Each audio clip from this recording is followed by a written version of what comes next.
민주당도 강 후보자의 이른바 묻지마식 방어의 총력전을 펼치고 있는데요.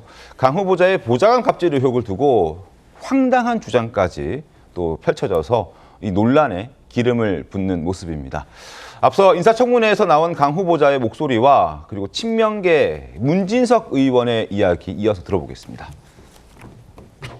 보좌진에게 분리수거를 시킨 쓰레기 증거 사진입니다. 음식물 쓰레기, 일반 쓰레기가 이렇게 뒤범벅이 되어서 이런 박스에 엘리베이터에도 있고 이렇게 차량에도 실려져 나왔습니다. 전날 밤에 먹던 것을 아침으로 차에 가면서 먹으려고 가지고 내려갔던 적도 있습니다.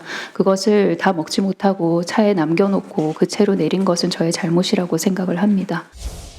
보좌관들한테 비대 물 새니까 고쳐라. 그날 아침에 화장실에 물난리가 나서 이렇게 보니까 비대 노즐에서 물이 뿜어져 나오고 있었습니다. 지역 보좌진에게 제가 어떻게 하면 좋겠냐고 조언을 구하고 부탁을 드렸던 사안입니다.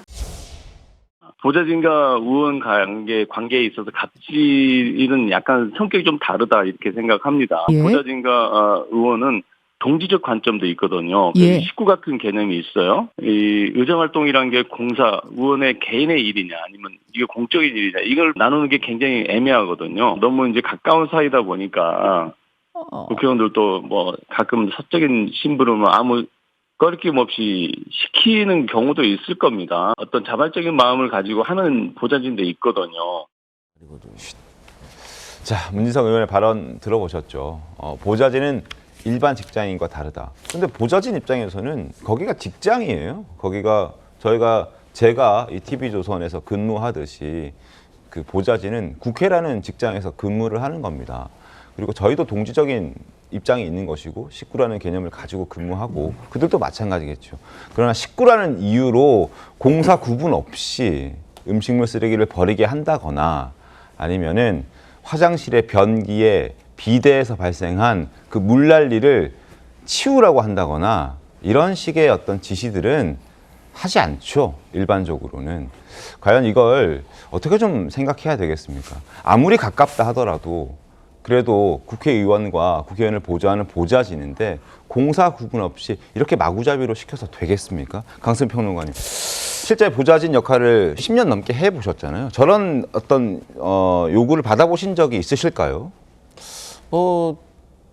비대를 고치란 말은 문과생이라 그런지 안 시키더라고요. 근데 저는 사실 갑자기 방금 드는 생각이 제가 이제 보좌관인 걸 아니까 어떤 분들이 너 누구 밑에서 일하냐 그런 말 들을 때 저는 상당히 기분이 나빴습니다. 그럼 저는 그때 뭐라고 대답하냐면 네. 나는 누구 밑에서 일하는 게 아니라 그 사람하고 함께 일한다라고 말을 했어요. 그러니까 우리가 마치 소모품인 것처럼 옛날에는 사실 그런 인식들이 되게 많았거든요. 그런 차원에서 제가 자주 말씀드리지만 그 강선우 후보자가 이렇게 뭐 본인은 어떤 감정을 가지고 보좌 직원에게 부탁이라고 생각하지만 네. 그 부탁을 들은 사람에게는 그 부탁이 아닐 수가 있는 것이거든요. 그럴 때 그 부분에 있어서는 대부분의 민주당의 구성원들이 잘못됐다라고 인정을 하고 있습니다. 그걸 부정할 수는 없는 거예요. 네네. 그리고 이제 뭐 쓰레기를 뭐 대신 치워달라 뭐 이런 것도 잘못된 겁니다. 네, 그런 것이기 때문에 거기에 대해서는 저희가 뭐 변명의 여지가 없는 것이고 다만 이제 지금 그 뭐 문진석 수석 부대표가 어제 하셨던 그 인터뷰에 대해서 그러니까 직장 갑질과 그다음에 국회의원과 보좌관의 어떤 관계는 좀 달리 봐야 된다라고 하는데 뭐가 다른 건가요? 제가 생각했을 때는 이제 문진석 의원께서 아침 일찍 인터뷰를 하시다 보니까 좀 말이 꼬이신 것 같아요. 그래서 그 인터뷰의 마지막 말미에 저는 그 본인의 의도가 있었다고 봐요. 강선우 후보자가 당과 대통령실의 부담을 덜어주기 위해서 사과해라. 저는 그 말이 있었는데 이분이 이런저런 설명을 잘 하려고 하다 보니까 이제 앞뒤 두서없이 좀 말이 나온 것 같고 그래서 저는 그 민주당에서도 저희는 이제 대부분이 다 인정할 건 인정합니다. 저희가 잘했다고 하고 안 해요. 하지만 그럼에도 불구하고 아닌 건 아니다라고 저희가 해명은 하고 있습니다. 그게 뭐 저 같은 경우는 전 여가부 장관께서 하셨던 지적 같은 경우는 제가 국회에서 오랫동안 일을 해봤기 때문에 그건 좀 맞지 않다라고 하는 것이고 또 앞서 제가 말씀드렸듯이 뭐 비대라든지 쓰레기라든지 이런 건 분명히 잘못됐다. 이사할 때 오라고 하는 것도 그건 잘못된 거다. 왜 요즘 MZ들은 회식하는 것도 싫어한다잖아요. 회식도. 그래서 뭐 회식비를 주는 게 좋다는 말도 있는 것처럼. 그래서 잘못된 부분이 분명히 있기 때문에 이 부분에 있어서는 제가 거듭 말씀드리지만 강선호 후보자가 이런 문제를 제기하고 있는 전직 보좌직원을 저는 찾아가서 만났으면 좋겠어요. 그래서 오해가 있다면 풀고 네. 잘못했다면 사과하는 모습을 보이는 것이 저는 당과 대통령실을 위한 길이 아닌가, 그리고 국민에 대한 예의가 아닌가 이런 생각합니다. 임재 변호사님 어떻게 보셨습니까? 국회 보좌진과 국회의원 간의 갑질과 일반적인 직장인의 갑질은 다른 것이다. 가족 같은 사이이기 때문에 이렇게 설명하는 건 어떻게 보셨어요? 우리는 식구다, 우리는 가족 같다 이렇게 언급을 하는 것이 사실 가해자 측의 논리라고 볼 수 있어요. 네. 실제로 식구 같다고 한다면 아래의 지위에 있는 사람을 윗사람이 정말 식구같이 대해줬느냐 그것도 봐야 되거든요. 가족같이 가까운 사이였다는 것이 어떤 본인의 업무가 아닌 부분을 시킬 수 있는 근거가 될 수는 절대 없습니다. 오히려 윗사람이 아랫사람을 식구같이 대한다면 그런 일 시키지 않겠죠. 이제 그렇죠. 그런 논리를 피는 것 자체는 앞서 말씀 주신 것처럼 여러 가지 상황을 설명하다 보니까 좀 잘못된 논거를 든 게 아닌가 이렇게 생각이 들고요. 아무리 가까운 관계라고 해도 직장 내에서 지켜야 되는 엄연한 선이 있습니다. 본인의 업무가 아닌 부분까지 하도록 강요를 받았다면 이건 분명히 문제점으로 지적할 수밖에 없고 보좌관과 국회의원의 관계가 굉장히 특수한 관계다라는 이야기가 나왔잖아요. 네. 그건 역으로 그런 특수한 관계이기 때문에 이렇게 부당한 지시를 받았을 때 강하게 이거에 대해서 문제점을 제기하거나 네. 새로운 이야기를 하기 어렵다는 측면을 더 강조할 수 있습니다. 가까운 관계임에도 불구하고 이런 이야기가 나왔다는 건 분명히 이에 대해서 어떤 해명을 한다거나 적어도 오해는 풀고 가야 되는 부분이거든요. 정확한 어떤 사실관계에 대한 확인뿐만 아니라 사과할 부분이 있다면 반드시 짚고 넘어가야 된다고 봅니다. 윤주님이 어떻게 예. 보셨습니까? 방금 말씀하신 게 정말 정확한 게 이 보좌진 세계가 바로 노동 인권의 사각지대예요. 네. 그러니까 어떤 최소한의 정규적인 어떤 대우를 받지 못하고 늘 파리목숨처럼 그런 하루하루를 버텨야 되는 보좌진 입장에서는 이 가족 같은 문화, 정말 가족 같으면요 사실은 강선호 후보자가 보좌진 비대를 고쳐줘야죠. 그게 맞는 거잖아요.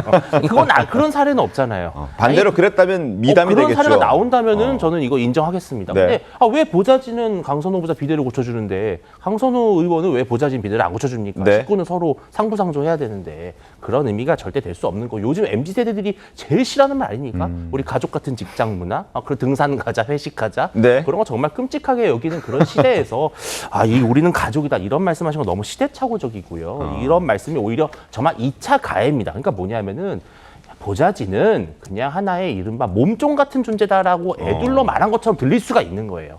그래서 이거는 정말 부적절한 말이고요. 네.